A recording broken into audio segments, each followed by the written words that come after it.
All right, guys, I have something special for you today. So today I have a challenge for you. If you're a studio owner, I want to help you get some more students through your doors. I have a template. You can grab it in the description below. Let's talk about your email list.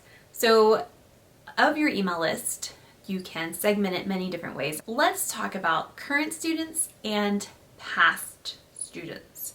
If you are in the Southern Hemisphere, you are probably just starting a new academic year. If you're in the Northern Hemisphere, you are probably starting your second semester. I want you to take your email list and look at which students did not re-enroll, whether it was at the very beginning of the year in August, if August was the beginning of the year for you, or this current academic year if you're just starting it again. And I want you to email your past students. There are 2 email templates that I've provided for you. The first one I would email out tomorrow.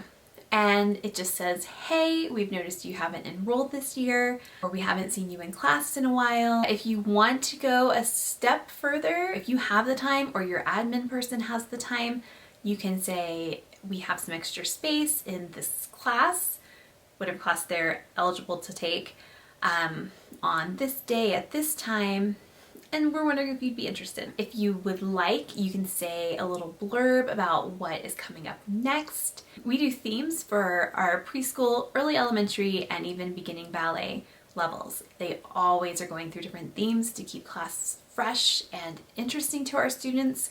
So what themes are you doing next? Or maybe you have a recital coming up or a special camp. If there's anything that's exciting or maybe enticing, let them know what that is. Keep it short, just 1 or 2 sentences. It does not need to be long. Then what I would recommend is say, reply to this email and let us know if you're interested in coming back. Make it easy for them. That's the key. So I would even, if they say yes, the reply, say, hey, great, we'll see you this Thursday at 5 p.m. or whatever the class time is. And then when they come, you can have them set up whatever they need to set up. This gives them fewer barriers to coming back. You want to make it easy as possible. Then, if you emailed them on Tuesday of this week, on Friday, I want you to just send a very quick and polite reminder email. And all it needs to say is, hey, I wanted to follow up from my email earlier this week. Let us know if you're interested in coming back. If you have any questions, you can always email us or give us a call.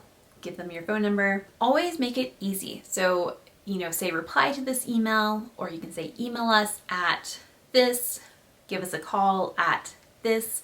You want to give them the information right there. If you have the time to put what classes the student might be eligible to take, then you're more likely to get someone to say, oh, yeah, we can make that time. Yeah, let's sign up for dance again. And then after you've given them your email and your phone number, do say something like, hey, if the timing isn't right, totally okay. You're always welcome. Make sure they know that they are welcome to come back. Sometimes people leave just because, maybe their child wanted to try something different, and then they don't know if they're welcome to come back because they left. And then you can also say, hey, if dance doesn't interest you anymore, that's okay too. Just let us know and we'll remove you from our list. While it's never a great feeling to remove someone from your list, maybe someone moved and they don't live near your studio anymore. It would be good to know that and to not have them on your email list and thinking of them as someone who could potentially return if there's no possible way they're ever going to return, right? Then that's it. That's all you have to do. Send 2 emails and see if anyone comes back.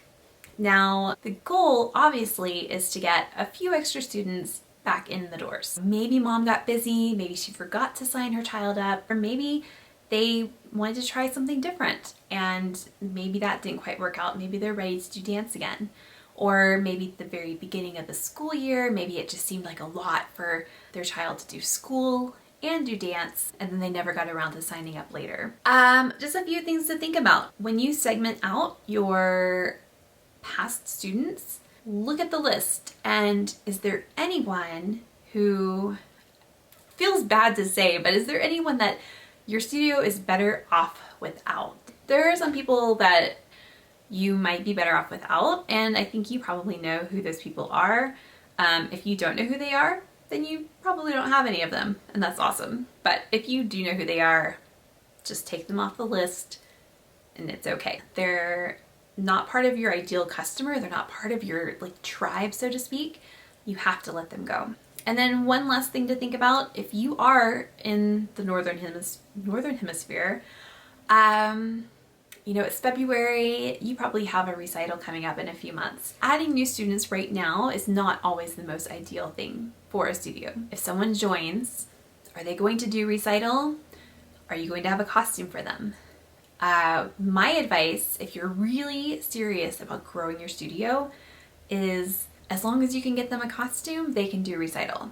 And even if it's past certain deadlines that you have set at your studio, my advice would be to make it work. You're really targeting with this challenge preschool and beginning dance students. Let them stand in the back, let them follow along with the students who know the dance. I've let students come in, if I could get them a costume and recital was 1 month away, they could be in the recital. If it's a very young class, they can follow along. If it's a little bit of an older class, then I find a way to make the choreography work. Maybe they don't have as big of a part if there's certain sections with, not the entire class dancing, but they're still in the recital, they're still in the dance, they still get to be a part of that. Having that recital experience can really help with retention and your students wanting to come back year after year because they get to be on stage and they get to dance and feel pretty, and there's a lot of excitement around that. So I would say do everything you can to let them be in your recital at the end of the year. So that is it for our challenge this week. Download the email template, get your list of past students together, send out your first email tomorrow, send out a reminder on Friday, and there you have it. In the comments here or over in our Facebook group, let us know how it turned out. Did you get any new students? Anyone who decided to sign up when you sent the emails out? I would love to hear. Bye.